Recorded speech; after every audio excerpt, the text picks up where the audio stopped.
ये जो आपने एक संगठन से जुड़ा हुआ सवाल मुझे लगता है कि यहाँ महत्वपूर्ण हो जाता है, क्योंकि आपने हुँ, कहा कि 60 के दशक से ही कुछ-कुछ समुदाय जो हैं कांग्रेस से अलग जाते रहे।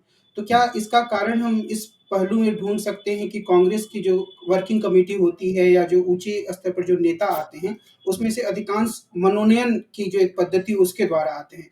और इस स्तर पर बहुत सारे कांग्रेस नेता ये माँग कर रहे हैं कि जो महाधिवेशन होने वाला है 24 फरवरी से, वहाँ पर वर्किंग कमिटी का चुनाव कराया जाए।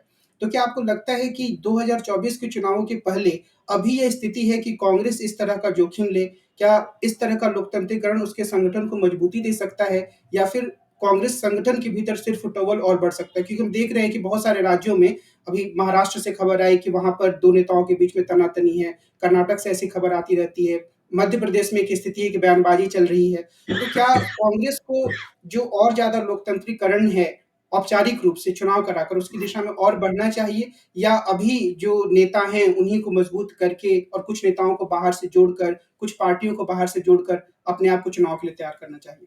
देखिए, मुझे लगता है कि न तो किसी संगठन के लिए केवल चुनाव ही मुफ़ीद होता है और न केवल मनोनयन मुफ़ीद होता है।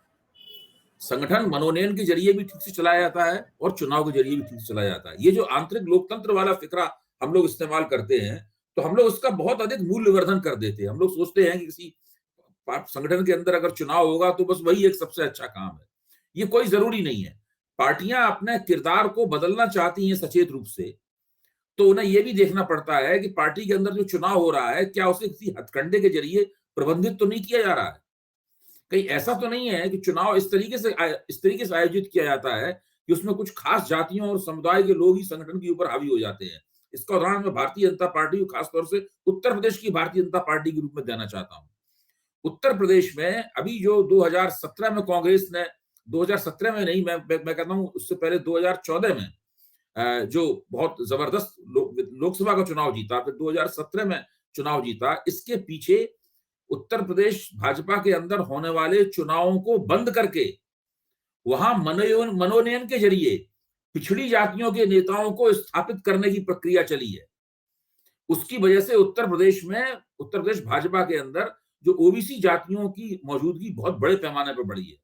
इसका लाभ वो भाजपा को उत्तर प्रदेश में बहुत हुआ। वरना क्या होता था कि भाजपा में जो ऊँची जातियाँ होती थीं, वही चुनाव को प्रबंधित करके पदों के ऊपर बैठ जाती थीं और जो पिछड़ी जातियाँ हैं, जो भाजपा का साथ भी देना चाहती थीं, इस बात से नाखुश रहती थीं और वो भाजपा को उनका समर्थन नहीं मिलता था। तो ये यही आला कमान रणनीतिकारों की भूमिका निकल के सामने आती है। हुँ, हुँ, हुँ। बिल्कुल। भई, जहाँ पे मनोनयन की ज़रूरत होगी, वहाँ मनोनयन होना चाहिए। हुँ, जहाँ पे लगता है कि मनोनयन से काम नहीं चलेगा, वहाँ आप चुनाव कराना चाहिए। हुँ, ना तो इस प्रकार का कोई पत्थर पे लकीर हो सकती है कि सिर्फ चुनाव होंगे, ना हुँ, पत्थर पे ऐसी लकीर खींची जा सकती है कि सिर्फ मनोनयन होंगे। हुँ, हुँ, हुँ, सवाल ये है कि संगठन की आवश्यकता क्या है?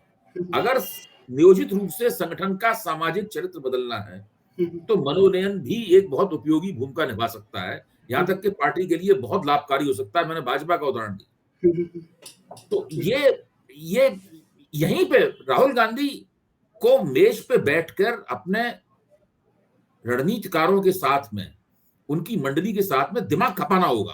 हुँ, हुँ, तो उन्हें करना क्या है संगठन का? हुँ, वो हुँ, अक्सर कहते रहे हैं राहुल गांधी कि नई कांग्रेस बनानी है।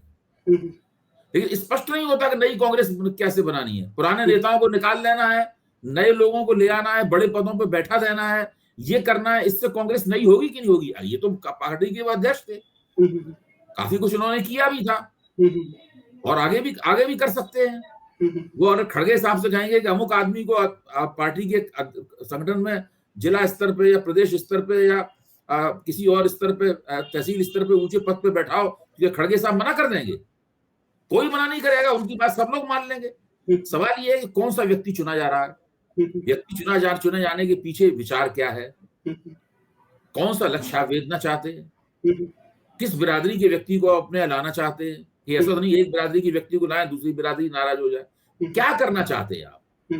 उसका ब्लूप्रिंट आपका क्या है? आप आज से आगे 10 साल बाद की राजनीति आज जो निर्णय आप ले रहे हैं, उसका आगे 10 साल की राजनीति पे क्या असर पड़ेगा? ये सब बातें देखने की हैं। यात्रा करना तो ठीक है, एक यात्रा कर ली, दूसरी यात्रा फिर कर लेंगे आप। हो सकता है मूड आया तो तीसरी यात्रा भी कर लेंगे। लेकिन ये काम कौन करेगा? ये काम कोई करते हुए नहीं दिख रहा है।